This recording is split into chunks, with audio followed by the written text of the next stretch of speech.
जैसा कि आप सब लोग जानते हैं कि अभी कुछ दिन पहले मेरी रिहाई हुई और मैं चाहती थी आप लोगों से बात करना, और साथ साथ I also wanted to appreciate जिस तरह से जिन हालात में आप लोगों ने काम किया। हमको तो अंदर कर दिया गया था, मगर जिस तरह से आपने कोशिश की कि जो जम्मू कश्मीर पे गुजरी ये 1 साल से ज़्यादा अरसा, अपनी जान जोखिम में डाल के आप लोगों ने उसकी अक्कासी की। मुझे मालूम है बहुत मुश्किलात हुई, कई लोगों के मैं नाम नहीं लेना चाहती जिनको कार्गो बुलाया गया, दूसरे जगहों पे बुलाया गया, उनके ख़िलाफ़ FIR दर्ज हुई कि वो अपना जो काम है वो सही तरह से निभाते थे। जो फेसबुक पे हमारे बच्चे हैं या बच्चियां हैं उनका जीना हराम कर दिया है। तो ऐसे मुश्किल हालात में आप लोगों का जो आप लोगों ने काम किया, मैं उसके लिए आपको सबको सलाम करना चाहती हूँ। और मुझे लगता है कि यही करने की ज़रूरत है, क्योंकि जो हाल जम्मू कश्मीर का इन लोगों ने बना दिया, ऐसे में जब तक हम सब लोग इकट्ठे नहीं हो जाते, जिसमें जो आप जो हैं, जो जर्नलिस्ट हैं, जो मीडिया है, यहाँ जम्मू कश्मीर के रहने वाले हैं, जब तक हम इकट्ठे नहीं हो जाएंगे तो शायद जो मुकाबला जिस चीज़ का करने निकले हैं हम, उसमें हमें मुश्किलात आएंगी। इन दिनों मैं अपने वर्कर्स से मिलती रही और मुझे खुशी हुई कि मैं जब जेल के अंदर थी, जब मैं बंद थी, तो मुझे लगता था कि PDP को बिल्कुल ही इन्होंने ख़त्म कर दिया है। मगर शुक्र अल्लाह ताला का कि जिस तरह मेरी वर्करों से मुलाकात हो गई, हमारा वर्कर कन्विक्शन के साथ मुफ्ती साहब के एजेंडे के साथ खड़ा है। अगर ऊपर कहीं दाएं बाएं चला गया है उनको भी, वो भी अल्लाह ताला के हवाले हैं, पर वर्कर अपनी जगह खड़ा है। मगर मैंने एक चीज़ मार्क की, इन दिनों में मैंने एक चीज़ मार्क की कि पूरे जम्मू कश्मीर के लोग एक सख्ते में हैं, दे आर शेल शॉक्ड। सख्ते में तो हम भी आ गए जिस वक्त ये सब कुछ हुआ, लगता है कि बिल्कुल नाउम्मीद हो गए हैं, कोई उम्मीद नहीं है। तो इसलिए मैंने, वो भी एक वजह है कि मैं एक तो आपसे बात करना चाहती थी, आपकी सवालों की बौछार का सामना करना चाहती थी, और उसके साथ साथ अपने लोगों को एक पैगाम देना चाहती थी। मैं जो जम्मू कश्मीर के लोग हैं उनको एक पैगाम देना चाहती थी मैं कि चोर कितना भी बड़ा हो, डाकू कितना ही बड़ा हो, कितना ही खूंखार हो, उसके पास कितने ही हथियार हो, मगर जब वो डाकाजनी करता है तो उसको वो माल लौटाना पड़ता है। इसलिए जो 5 अगस्त 2019 को जो डाकाजनी हुई, जो हमसे चुराया गया, वो किसी कानून के तहत नहीं लिया गया। अगर कानून के तहत लिया गया होता, बातचीत के ज़रिए लिया गया होता, तो हम समझते कि ये चीज़ हमसे चली गई, अब ये वापस नहीं आएगी। मगर जो चीज़ डाकाजनी करके, प्लंडर करके, लूटी गई हो, जिसमें कि इन्होंने अपना जो संविधान है, जिसकी ये कसम खाते हैं, इंडियन कॉन्स्टिट्यूशन आइन की कसम खाते हैं, चाहे वो कोई मेंबर पार्लियामेंट हो, चाहे इस मुल्क का वजीर आज़म हो, उन्होंने उस कॉन्स्टिट्यूशन की, उस संविधान की धज्जियां उड़ा दी। क्योंकि किसी भी पार्लियामेंट मेंबर के 500 के बजाय अगर ये 1000 भी होंगे, इनके हाथ में वो ताकत कतन नहीं है कि वो जम्मू कश्मीर में जो 370 जो हमारी पोजीशन है, या 35 है, या हमारी जो स्पेशल पोजीशन है, उसको वो छीन सके। They don't have any powers.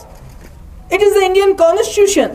Hindustan के आईन ने वो पावर्स हमारी कॉन्स्टिट्यूएंट असेंबली को दिए हैं कि इसको रखना है या इसको छोड़ना है, और हमारी कॉन्स्टिट्यूएंट असेंबली ने इसका फैसला किया था कि इसको बरकरार रखना है। इसलिए इनके पास कोई पावर नहीं। तो मैं अपने लोगों को यकीन दिलाना चाहती हूँ, जो मुझे सुनेंगे, मुझे देखेंगे, कि जो चीज़ चुराई गई हो, जो चीज़ डाकाजनी से हासिल की गई हो, वो ज़्यादा देर डाकू के पास नहीं रहती है, वो अपने लोगों के पास वापस पहुँच जाती है। और इसका मैं यकीन दिलाना चाहती हूँ। इसमें हम सब जमातों ने, आपको याद होगा अगस्त के महीने में मैंने फ़ारूक साहब से गुजारिश की थी कि जब मुझे लग रहा था कि कोई गड़बड़ होने वाली है, जब यहाँ फोर्सेस आ गए, जब यहाँ से बाकी चीज़ें की गई, यात्रियों को निकालना शुरू किया गया, तो हमें कुछ खदशात पैदा हुए। और मैंने फ़ारूक साहब से गुजारिश की कि वो सबसे सीनियर है हमारे, he is the tallest leader इस वक्त हमारे, तो वो एक मीटिंग कॉल करे ऑल पार्टीज़ की, हम सब बैठ के देखें कि क्या होने वाला है और उसके बारे में हम क्या कर सकते हैं। आपको ये भी याद होगा कि कुछ ही दिनों के अंदर जब फारूक साहब ने इकरार किया कि हम ऐसा करेंगे तो उनको चंडीगढ़ बुलाया गया तफ्तीश के लिए। कई घंटे उनकी तफ्तीश हुई। जब वहाँ से वापस आए उनकी तबीयत साजगार नहीं थी, इसलिए मैंने अपने घर में मीटिंग बुलाई और फिर फारूक साहब ने कहा कि अच्छा होगा कि अगर हम सब वहीं चले जाएं। तो हम सब, सजाद लोन साहब, बाकी जितने भी लोग थे हमारे साथ, हम वहीं चले गए और वहाँ हमने एक एलानिया, जिसको गुपकार डिक्लेरेशन का नाम दिया जाता है, उसका ऐलान किया कि हम तमाम जमातें, मेन स्ट्रीम पार्टीज़ जो यहाँ की हैं, हम इकट्ठा हो जाएंगे, जिसमें पीपल्स कॉन्फ्रेंस के सजाद गनी लोन साहब भी हैं, अवामी नेशनल कॉन्फ्रेंस भी हैं और नेशनल पार्टी जो कम्युनिस्ट पार्टी है वो भी हमारे साथ होगी। और हमने ये इरादा किया, अहद किया कि जो हमसे छीना गया है उसको हम हासिल करेंगे। मुझे खुशी है इस अरसे में जब मैं बंद थी तो फारूक साहब मेरे घर आए, मेरी वालिदा से मिले, उनको हिम्मत उनकी बांधी। उसके बाद जब मैं छूटी तो उमर साहब भी आ गए, फारूक साहब भी आ गए, सजाद गनी लोन साहब आ गए, तारिक आमी साहब आ गए। तो मेरे कहने का मकसद ये है कि ये कितना भी कोशिश करें, हम मेन स्ट्रीम को डिस्क्रेडिट करने की, जो उन्होंने बहुत कोशिश की, बंद किया, फिर अफवाहें फैलाई, जो इनका ये जो फेक टीआरपी मीडिया है इनका, वो भी है ना, एक फेक टीआरपी मीडिया इनका है, तो उन्होंने कोई कसर नहीं छोड़ी हमारे बारे में अफवाहें फैलाने की। जी सेल आउट हो गया, जी बिक गए, जी ये हो गया, वो हो गया। तो मैं आपको कहना चाहती हूँ कि मैं जितनी देर भी हम अंदर थे तो हमने अपना जो हमारा एजेंडा है, अपना जो हमारा अहद है, उसको हमने डाइल्यूट होने नहीं दिया। बड़ी आजमाइशें आ गई, बड़ी मुश्किलात आ गई, मुझ पे खड़े हैं, तब भी खड़े थे, आज भी खड़े हैं।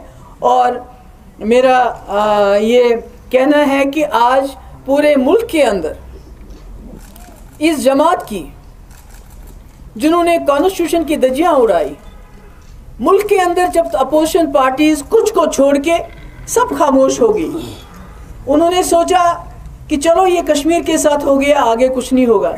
मगर उसी कॉन्स्टिट्यूशन की धज्जियां उड़ाते हुए बीजेपी ने सिटीजन अमेंडमेंट एक्ट पास किया, पोलराइज किया लोगों को। उसके बाद आप किसानों के खिलाफ जो लॉ बनाया, इसके बाद मुझे लगता है कि ये जो हमारी डाउन ट्रॉडन जो हमारी कम्युनिटीज़ हैं, जिसमें दलित्स हैं, बाकी लोग आते हैं, उनके भी जो हुकूक उनको मंडल कमीशन मिले हैं वो भी छीनेंगे। यानी ये लोग जो बीजेपी का मैनिफेस्टो है, इस मुल्क की कॉन्स्टिट्यूशन को उससे रिप्लेस करना चाहते हैं। और ये बात ज़्यादा देर चलेगी नहीं। यहाँ बड़े फिरौन आए हैं, बड़े बड़े आए हैं, बड़े लोग देखे हैं, हिटलर आया है, मगर ये तानाशाही ज़रा देर चलेगी नहीं। और दूसरी बात ये है कि मैं आपको बताना चाहती हूँ कि इनकी कोशिश है गोल पोस्ट चेंज हो जाए, इनकी कोशिश है कि लोग उलझे रहें। अगर बात करें तो 370 की बात तो करना नहीं चाहते हैं, हमारे मुंह से निकलनी नहीं चाहिए।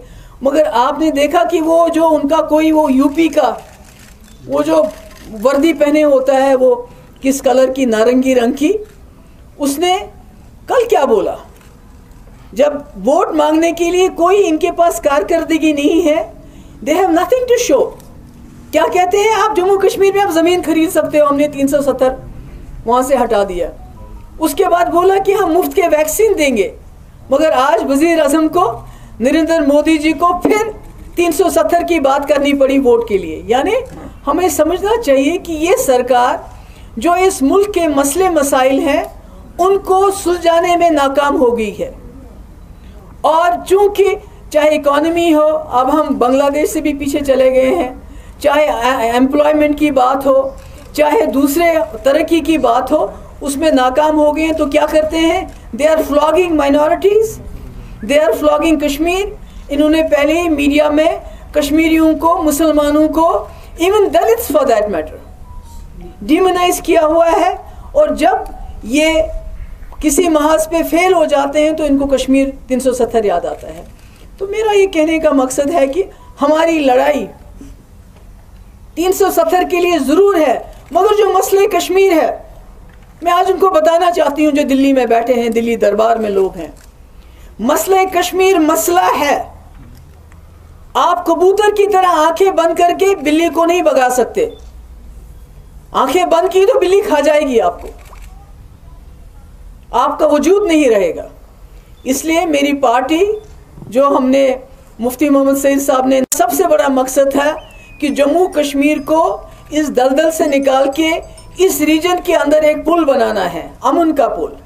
और जब आज देखते हैं चाइना एक तरफ से हमारे बॉर्डर्स पे है, दूसरी तरफ से पाकिस्तान के साथ हम धक्कम धुक्की कर रहे हैं, तो ऐसे में मुझे लगता है मुफ्ती साहब का जो वो इरादा था, मुफ्ती साहब का जो एजेंडा था, मुफ्ती साहब का जो विजन था, दैट कि जम्मू कश्मीर के तमाम रास्ते खोल दिए जाएं, इसको एक पुल बनाया जाए, इसको सार्क का फोकस बनाया जाए, जो सार्क कंट्रीज है, इसके जो इतने सालों से जो मसले मसाइल लटके हुए हैं उनको डायलॉग के जरिए हल किया जाए। तो मैं समझती हूँ कि जो लोग ये समझते हैं कि ये भूल जाएंगे मसले कश्मीर, थोड़ी बहुत 370 की बात करेंगे, उसको भी भूल जाएंगे, फिर स्टेटहुड की बात करेंगे, उनको गलतफहमी है। ऐसा कुछ नहीं होगा। यहाँ के जम्मू कश्मीर के मसले के लिए हज़ारों नौजवानों ने यहाँ कुर्बानियाँ दी। वो कुर्बानियाँ हम बुलाने नहीं देंगे, वो कुर्बानियाँ रायगा होने नहीं देंगे हम, चाहे कुछ भी हो जाए। आज तक यहाँ के लोगों का खून बहा, अब मुझे लगता है हम जैसे लीडर्स के खून की बारी है। हम कोई तशद्दुद नहीं चाहते हैं, हम कोई वायलेंस नहीं चाहते हैं, हम नहीं, क्योंकि वो लोग वायलेंस चाहते हैं, वो लोग डिसरप्ट करते हैं हर चीज़ को। जब से उन्होंने 370 हटाया, उन्होंने कोई कसर बाकी नहीं रखी ऐसे कानून यहाँ नाफिज करने की जिससे जम्मू कश्मीर के लोग इश्तियाल में आ जाएं।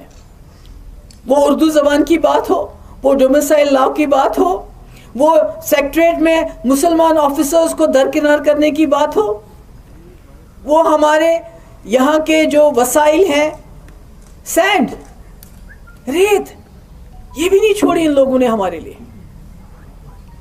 यानी इन लोगों को जम्मू कश्मीर के लोग नहीं चाहिए। जम्मू कश्मीर के लोग इनके लिए गैर जरूरी है, they are expendable. The people of Jammu Kashmir are expendable for them. What they want is a territory.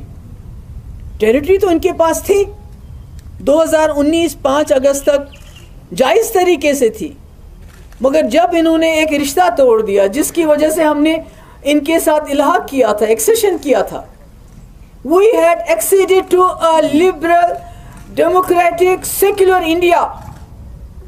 Let me tell them, we are not comfortable, we are not compatible, we are incompatible to today's India जो इस वक्त इन्होंने बनाया है, जहाँ minority safe नहीं, जहाँ दलित safe नहीं है, जहाँ जम्मू कश्मीर की इज्जत आबरू पे डाका डाल के हमें बेइज्जत करने की कोशिश की गई। We are not comfortable.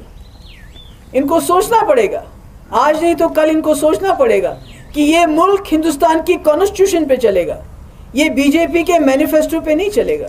चाहूंगी कि हमें आपके साथ की भी ज़रूरत है। हम तो इकट्ठे हो गए, लोगों को भी इकट्ठा होना है, क्योंकि ये जंग महबूबा मुफ्ती या फारूक साहब या सजाद गनी लोन साहब या उमर साहब अकेले नहीं लड़ सकते। हम इकट्ठे होकर भी नहीं लड़ सकते जब तक हमारे लोग भी इकट्ठे नहीं हो जाएंगे। तो मैं आज काफ़ी देर से आप लोगों से बात करना चाहती थी, मिलना चाहती थी। मुझे मालूम है कि आपके जहनों में बहुत सारे सवालात होंगे और बहुत सारे खदशात होंगे जो आप करना चाहेंगे, तो मैं रेडी हूँ उसके लिए। आप जो कुछ पूछना चाहते हैं पूछ लीजिए, मगर थोड़ा सा तहज़ीब लिहाज है। हम अभी तो आपस में हमारा यूनाइट होना कितना मुश्किल था।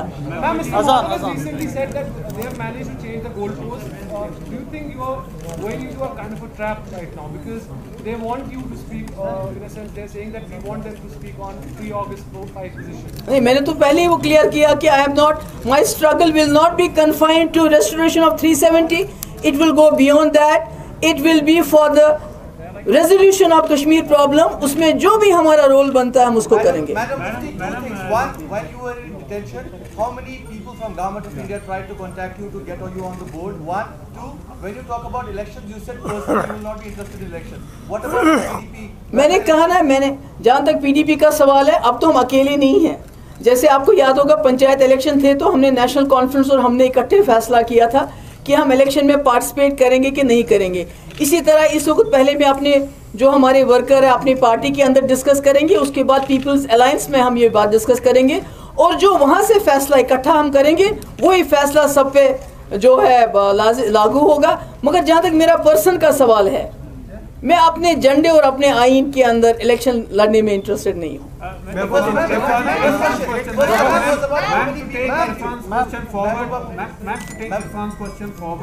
Did anybody try to reach out to you when you were in detention, and are there any feelers being sent to you? नहीं, मेरा ये है कि ये बातें कहने की होती हैं क्या? कुछ बातें तो मेरे ख्याल में कहने की नहीं होती, समझने की ज्यादा होती हैं। नहीं, वो तो मैं नहीं बताऊंगी। That is not done। वो एक वो तो कागज लाए थे पहले 1 महीने के बाद ही, वो जो कि भाई हम बाहर जाके 370 पे बात नहीं करेंगे, अगर बात करेंगे तो 50,000 रुपये आपको देना पड़ेगा। और जब आप उसका तो आपने खुद देखा, जब हमारी कुछ लेडीज़ निकली जम्मू कश्मीर की, उस दिन उन्होंने वहाँ प्रोटेस्ट किया तो उन सबको जेल में डाल दिया, और उसके बाद बॉन्ड लिख के लिया उनसे भी कि हम 1 साल तक बात नहीं करेंगे। तो ये तो there is nothing to guess about it.